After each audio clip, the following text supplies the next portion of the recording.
এই সমবায় সমিতি মনে করে যে কৃষির উৎপাদন এবং উৎপাদনশীলতা যদি বৃদ্ধি করা যায় ব্যক্তিগত এক একটা কৃষকের, তাহলে তাদের আর্থসামাজিক অবস্থার উন্নতি হয়।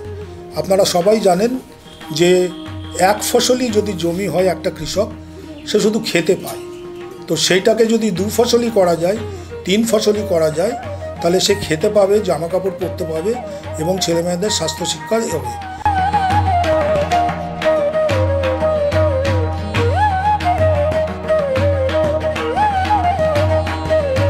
আমাদের এই সমিতির মেন উদ্যোক্তা মানে শ্রদ্ধেয় জয়দেব চ্যাটার্জি, ওনার উদ্যোগেই আমাদের গোঁঠা এবং ঘেটুগাছি নিয়ে এই সমিতি প্রতিষ্ঠিত হয়।